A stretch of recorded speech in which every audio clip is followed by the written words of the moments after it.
Alhamdulillah, alhamdulillahilladzi domina sa'adata fid dunya wal akhirah liman amana wa amilal a'mal shalihah. Asyhadu an la ilaha illallah wa asyhadu anna Muhammadan abduhu wa rasuluh. Amma ba'du. Faqala Allah ta'ala fil Qur'anil Karim. A'udzu billahi minasy syaithanir rajim. Ya ayyuhalladzina amanu kutiba alaikumus syiyam kama kutiba alal ladzina min qablikum la'allakum tattaqun. Wa qala Rasulullah sallallahu alaihi wasallam, man shoma ramadhana imanan wa ihtisaban ghufira lahu ma taqaddama min dhanbi. Apa kabar teman-teman semuanya? Alhamdulillah, kita bersyukur kepada Allah Subhanahu wa Ta'ala. Di sore hari ini, dengan limpahan rahmat dan karunia-Nya, Allah berikan kita segudang kenikmatan. Dengan kesehatan yang kita rasakan, itu adalah karunia yang terbesar yang Allah berikan kepada kita. Hari ini kita sedang melaksanakan saum dan alhamdulillah kita bisa melaksanakan saum dengan niatan karena mengharap ridha Allah Subhanahu wa Ta'ala. Baik teman-teman, bahagia sekali Bu Prapti bisa menyapa teman-teman walaupun melalui video tausiah. Teman-teman, kali ini Bu Prapti akan memberikan tausiah Ramadan di sore hari menjelang berbuka saum dengan judul meraih ketakwaan. Seperti yang tadi disampaikan dalam pengantar surat Al-Baqarah, surat keberapa sayang? Surat kedua, ayat 183. Di sini perlu kita pahami bahwa yang pertama adalah panggilan Allah kepada orang-orang yang beriman dengan kalimatnya ya ayyuhalladzina amanu. Berarti kita yang merasa orang beriman dan merasa terpanggil oleh Allah. Ketika ada seorang yang dipanggil namanya, pastilah ketika anak tersebut mendengar namanya, maka dia akan menghampirinya. Begitu juga kita. Ketika Allah panggil, hai orang-orang yang beriman, maka sebagai orang Islam yang beriman, kita akan memenuhi panggilan Allah. Apa yang Allah seru? Berikutnya adalah kutiba alaikumus syiyam. Diwajibkan atas kamu bersaum, berpuasa, kama kutiba alal ladzina min qablikum. Ternyata berpuasa itu atau saum bukanlah hal yang baru, sudah dilakukan oleh orang-orang yang terdahulu sebelum umat Nabi Muhammad SAW. Makanya pernah kita dengar ada yang namanya saum Daud, dan Nabi Daud melakukan saumnya, 1 hari saum, 1 hari tidak. Kemudian akhir dari surat Al-Baqarah 183 adalah la'allakum tattaqun, agar kamu bertakwa. Teman-teman, sesungguhnya ibadah saum adalah dengan tujuan atau punya target, yaitu agar kita menjadi orang yang bertakwa. Mengapa? Karena sesungguhnya orang yang paling mulia, orang yang paling baik, orang yang terhormat itu adalah orang yang di hadapan Allah adalah yang bertakwa. Mau dong kita menjadi manusia yang paling mulia di sisi Allah? Nah, sore hari ini kita akan memahami atau mengetahui siapa saja kategori orang-orang yang bertakwa. Karena sesungguhnya Allah sediakan surga itu adalah untuk orang-orang yang bertakwa. Baik teman-teman yang dirahmati Allah Subhanahu wa Ta'ala, Sore ini Ustazah akan menjelaskan tentang syarat wajib saum dan amalia sunnah apa yang akan kita jalankan di bulan suci Ramadan ini. Nah, bagi orang yang bersaum tentu saja harus memiliki syarat wajib sehingga ia bisa melaksanakan saum. Yang pertama adalah orang Islam.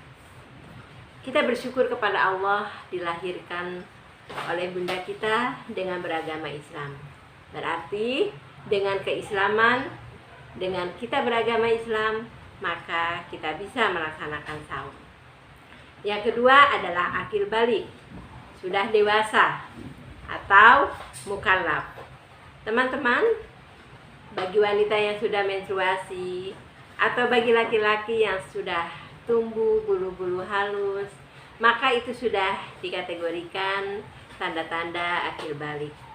Maka pada saat itu juga sudah boleh melaksanakan saum. Dan yang ketiga adalah berakal sehat. Nah, bagi orang yang berakal sehat, maka sudah tentu harus melaksanakan saum. Bagi mereka yang tidak berakal sehat, maka tidak diwajibkan saum. Yang keempat adalah mampu saum, artinya sehat. Nah, sekalipun ketika di bulan Ramadan kita sedang sakit, kemudian mau membatalkan saum, maka disilahkan atau diperbolehkan. Dan itu tentu saja diganti dengan qadha, yaitu mengganti saum pada bulan yang lain. Teman-teman, ada beberapa amalia atau kegiatan sunnah yang kita lakukan di bulan Ramadan, ya. Yang pertama adalah menyegerakan berbuka bila waktunya telah tiba. Allah Subhanahu wa taala memerintahkan saum pada kita dengan batasan waktu tertentu. Tidak full, tidak 1 kali 24 jam. Tapi dari terbit fajar, yaitu subuh, sampai terbenam matahari atau maghrib. Maka ketika sudah ada tanda waktu maghrib atau azan berbunyi di masjid, nah teman-teman sudah boleh dan harus membatalkan saumnya. Tidak menunggu atau merasa bahwa tubuh kita kuat, akhirnya kita lanjutkan saum kita. Nah, itu tidak boleh. Jadi, ketika kita mau berbuka atau membatalkan saum kita, maka sudah harus masuk waktu sholat maghrib. Yang kedua adalah berbuka dengan makanan yang manis. Nah, teman-teman yang suka pedas, hati-hati ya. Dalam keadaan perut kosong dari pagi sampai maghrib, ketika langsung dimasukkan makanan yang pedas nanti akan menjadi penyakit. Nah, Rasulullah Shallallahu Alaihi Wasallam menyunahkan atau memerintahkan kepada kita berbukalah dengan yang manis. Boleh dengan seteguk air manis atau dengan 1 biji kurma atau dengan semangkuk bubur dan yang lain sebagainya. Yang ketiga, membaca doa saum. Nah, teman-teman, jangan mentang-mentang kita lapar, haus, makanan banyak di hadapan kita lupa untuk berdoa. Maka, sebelum kita menikmati makanan yang tersedia, maka membaca doa berbuka saum. Masih ingat doanya? Doa berbuka saum. Dahabaz zama'u wa batallatil urufu wa sabatal ajru insyaallah. Yang berikutnya adalah memberi makan kepada orang yang berbuka saum. Luar biasa ya. Ketika kita memberikan makan kepada orang yang saum, maka sesungguhnya kita akan mendapat pahala dan ditambah pahala orang yang berbuka saum tersebut. Dan keberkahan Ramadan ini kita rasakan banyak saudara-saudara kita yang punya perhatian untuk memberikan makan kepada yang saum. Kemudian memperbanyak sedekah. Nah, kita tahu bahwa Nabi kita Muhammad Shallallahu Alaihi Wasallam itu adalah orang yang dermawan dan lebih dermawan ketika di bulan Ramadan. Jadi teman-teman, sisihkan sebagian harta yang Allah berikan kepada kita dan berikanlah infak atau sedekahnya kepada orang lain yang membutuhkan. Di bulan Ramadan ini banyak kesempatan. Dan apalagi teman-teman, dengan program mutabaahnya, ada infak sodakohnya, insya Allah tahun ini kita akan berikan hasil infak kita kepada lingkungan sekitar SDIT Bina Auladi yang membutuhkan. Insya Allah harta kita menjadi berkah. Ramadan berkah, rizki melimpah. Kemudian adalah memperbanyak tadarus Quran. Nah, teman-teman ya, yang sudah besar, yang sudah lulus Iqra, yang sudah bisa baca Quran, silahkan targetkan bahwa Ramadan ini saya bisa menghatamkan Al-Quran. Ada program One Day One Juz. Silahkan ketika ada komunitas tadarusan setelah subuhan, ikuti ya, walaupun teman-teman juga bisa melakukan tadarus di rumah. Ingat, bukan semata-mata hanya untuk mengejar target, tapi bagaimana kita akan memperoleh kebaikan dengan bertadarus tersebut. Ya, karena setiap huruf yang kita baca itu mengandung nilai 10 kebaikan. Berikutnya adalah melaksanakan sholat tarawih. Nah, ya, Rasulullah pun mengingatkan kepada kita, man qoma ramadhana imanan wahtisaban ghufira lahu ma taqaddama min dhanbi. Barang siapa yang mendirikan sholat malam di bulan Ramadan, maksudnya adalah sholat tarawih, maka sesungguhnya dia akan mendapat pahala dan diampunkan dosanya oleh Allah Subhanahu wa Ta'ala. Jadi teman-teman, kita bersyukur kepada Allah. Dengan bulan Ramadan kita bisa melaksanakan sholat malam atau sholat tarawih yang Rasulullah Sallallahu Alaihi Wasallam sunahkan. Berapa jumlah rakaatnya? 11 rakaat ya, dengan 4 salam, 4 rakaat salam, dan 3 witir. Kalaupun setelah sholat tarawih ada kultum, silahkan teman-teman jangan langsung pergi ya, dengarkan kultum tersebut.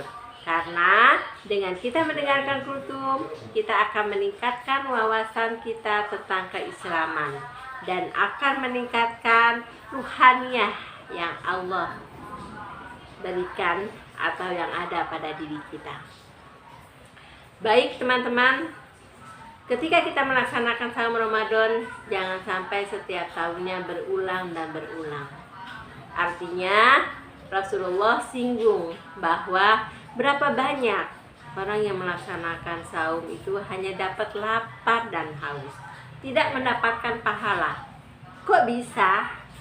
Ya, karena saumnya itu hanya menahan lapar dan haus, tapi tidak memikirkan bahwa ada larangan-larangan yang dilarang oleh Allah dan Rasulnya ketika kita bersaum.